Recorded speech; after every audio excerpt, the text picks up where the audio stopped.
got so much motherfucking design on right now. Bring it down, bring it down, bring it down. I got 3 old guys, I'm the bitches on my line, and you know. Assalamualaikum warahmatullahi wabarakatuh. Perkenalkan, nama saya Syafira Inaya. Saya dari Universitas Cut.Nyadin, Fakultas Ekonomi dan Bisnis, Program Studi Manajemen. Saya dari semester 3 dengan NPM 2229081162. Baiklah, di sini saya akan mengerjakan tugas UAS statistik saya, yang dimana sebelumnya sudah ada juga saya buat di YouTube. Di sini saya akan menjelaskan 6 uji, yaitu uji normalitas, uji heteroskedastisitas, uji multikolinearitas, uji T atau uji parsial, uji F atau uji simultan, dan uji determinasi. Ini ada data yang sudah saya copy dari Excel, ada 41. Di sini saya sudah mengkopinya di SPSS. Saya akan klik variable view. Kita akan ubah name-nya satu-satu. Ini kita ubah menjadi X1. Di sini kita ubah X2 dan di sini kita ubah Y. Dan untuk di labelnya kita akan mengganti dengan sesuai yang sudah ada di SPSS, yaitu kalau di X1-nya kita sesuaikan itu penerapan SOP.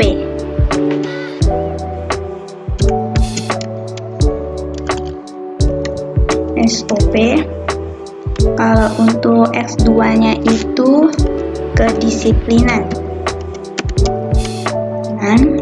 Dan kalau di Y-nya itu produktivitas. Baru selanjutnya di measure kita akan ubah menjadi scale. Semuanya kita ubah jadi scale. Setelah itu kita klik data view. Setelah klik data view kita pilih analyze dan kita cari regression. Di regression kita pilih linear. Nah, di linear ini kita akan memindahkan di variabel Y, itu dia variabel Y ini dia dependen, dan untuk X1 itu di independen, X2 juga di independen. Baru selanjutnya kita akan klik statistik. Di statistik ini kita akan memilih collinearity diagnostic. Baru kita continue. Baru kita pilih lagi plots. Di plots ini kita akan pilih variabel Y-nya itu spreadsheet. Di variabel Y-nya itu di variabel Y spreadsheet, di variabel X-nya itu jepret. Baru kita continue. Setelah itu kita klik save. Kita pilih di residualsnya itu kita pilih unstandardized. Kita klik unstandardized, baru kita continue. Setelah itu kita klik OK. Kita tunggu hasilnya. Kita tunggu proses outputnya keluar.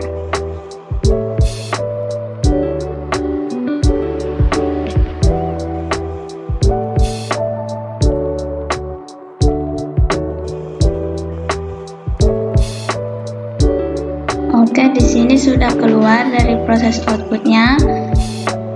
Selanjutnya Selanjutnya kita akan kembali ke data awal. Kita mau mencari uji normalitasnya. Di sini kita akan pilih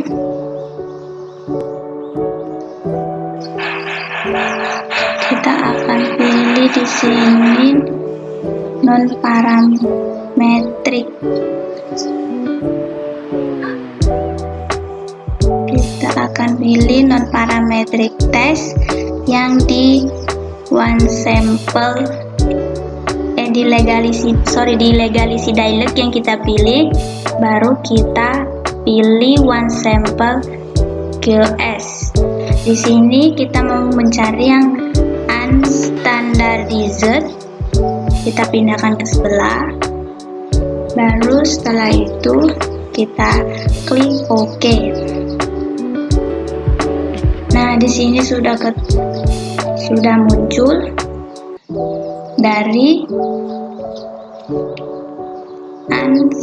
di sini sudah muncul dari uji normalitasnya, yaitu one sample Kolmogorov Smirnov test. Di sini juga sudah ada scatter plot dan juga sudah ada data yang mau kita uji. Selanjutnya di sini sudah saya copy untuk ujinya. Di sini ada uji normalitas yang sudah saya copy, one sample Kolmogorov Smirnov test. Dasar pengambilan keputusan dalam uji normalitas itu yang pertama, jika nilai signifikansi sig lebih besar dari 0,05 maka data penelitian distribusi normal, dan jika nilai signifikansi sig lebih kecil dari 0,05 maka data penelitian tidak berdistribusi normal. Dari tabel ini, berdasarkan hasil tabel, nilai asin sig to Taylor nilainya 0,531, yang dimana nilai tersebut distribusi normal.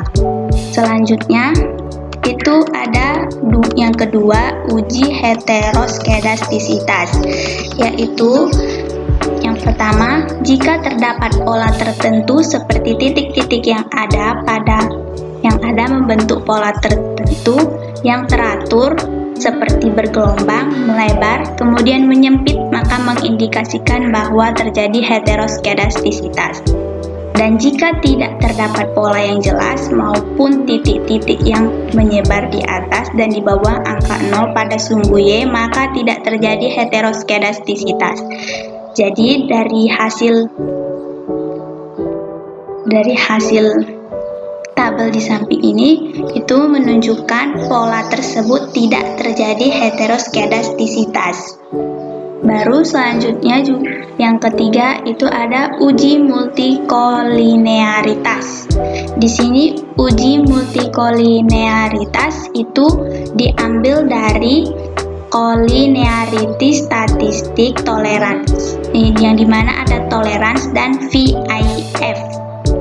Yang itu dasar pengambilan keputusannya itu yang pertama, jika nilai tolerance lebih besar 0,10 maka tidak terjadi multikolinearitas, dan jika nilai VIF lebih kecil 10,00 maka tidak terjadi multikolinearitas. Yang kedua, jika nilai toleransi lebih kecil 0,10 maka terjadi multikolinearitas, dan jika nilai VIF lebih besar 10,00 maka terjadi multikolinearitas. Berdasarkan hasil tabel nilai toleransi di X1 dan X2 itu sebesar 0,991, yang dimana terjadinya multikolinearitas, dan nilai VIF-nya itu sebesar 1,009, maka dia tidak terjadi multikolinearitas. Selanjutnya ada ada uji T, yaitu uji parsial, yang dimana uji parsial di sini ada uji T dan ini signifikansinya. Dasar pengambilan keputusannya berdasar nilai sig. Jika nilai sig lebih kecil dari 0,05 maka ada pengaruh variabel bebas X terhadap variabel terikat Y atau hipotesis diterima. Yang kedua, jika nilai sig lebih besar dari 0,05 maka tidak ada pengaruh variabel bebas X terhadap variabel terikat Y atau hipotesis ditolak. Berdasarkan nilai sig di variabel X1, nilai X1 itu 0,026, maka hipotesis diterima. Dan berdasarkan variabel X2 itu 0,051, maka hipotesis juga diterima. Selanjutnya untuk nilai T. Nilai T, jika T hitung lebih besar dari T tabel, maka ada pengaruh variabel X terhadap variabel Y. Jika T hitung lebih kecil dari T tabel, maka tidak ada pengaruh variabel X terhadap variabel Y. Dengan rumus DF N dikurang K. N di sini jumlah data, yang dimana jumlah data saya sebelumnya itu 41 dikurang 3. Terdapat 38. Berdasarkan hasil tabel T yang sudah ada dari data yang ke-38, kolom kedua nilainya 1,686. Berdasarkan nilai T di variabel X1 itu 2,310, maka T hitung lebih besar dari T tabel. T hitungnya lebih besar dari T tabel, terjadinya pengaruh variabel X terhadap variabel Y. Dan yang kedua itu berdasarkan nilai T di variabel X2 itu nilainya 2,019, maka T hitung lebih besar dari T tabel, maka terjadi pengaruh variabel X terhadap variabel Y. Selanjutnya itu ada uji F, yaitu uji simultan, yang dimana dasar pengambilan keputusannya berdasarkan nilai sig. Jika nilai sig-nya lebih kecil dari 0,05 maka hipotesis diterima, artinya X1 dan X2 secara simultan berpengaruh terhadap Y. Dan yang kedua, jika nilai sig lebih besar 0,05 maka hipotesis ditolak, artinya X1 dan X2 secara simultan tidak berpengaruh terhadap Y. Di sini sudah ada nilai signya. Dari hasil nilai sig sebesar 0,010 maka hipotesis diterima, artinya X1 dan X2 secara simultan berpengaruh terhadap Y. Baru berdasarkan nilai F di sini, yang pertama jika F hitung lebih besar dari F tabel, hipotesis diterima, artinya X1 dan X2 secara simultan berpengaruh terhadap Y. Dan yang kedua, jika F hitung lebih kecil dari F tabel, hipotesis ditolak, artinya X1 dan X2 secara simultan tidak berpengaruh terhadap Y. Di sini terdapat rumusnya yaitu DF2 sama dengan N dikurang K dikurang 1. N-nya adalah jumlah dari keseluruhan data 41 dikurang 3 dikurang 1 terdapat 37. Baru ada DF1, itu K rumusnya dikurang 1, 3 dikurang 1, hasilnya 2. Berdasarkan hasil tabel F yang sudah ada dari data yang ke-37, kolom kedua nilainya adalah 3,252, yang dimana hasil nilai F sebesar 5,195, maka hipotesis diterima, artinya X1 dan X2 secara simultan berpengaruh terhadap Y.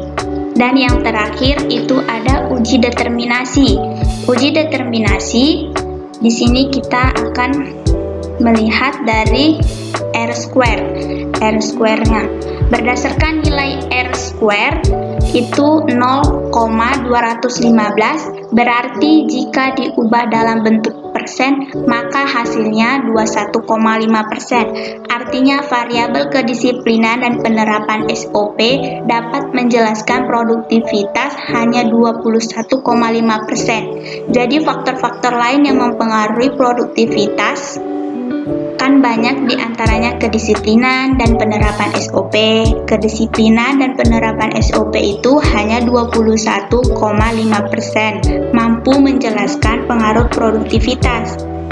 Jika sisanya dari 21,5% itu ada faktor lain yang mempengaruhi produktivitas seperti upah yang diberikan tidak sesuai. Baiklah, sekian dari tugas UAS statistik saya. Apabila ada kesalahan, mohon dimaafkan. Sekian dari tugas saya. Assalamualaikum warahmatullahi wabarakatuh.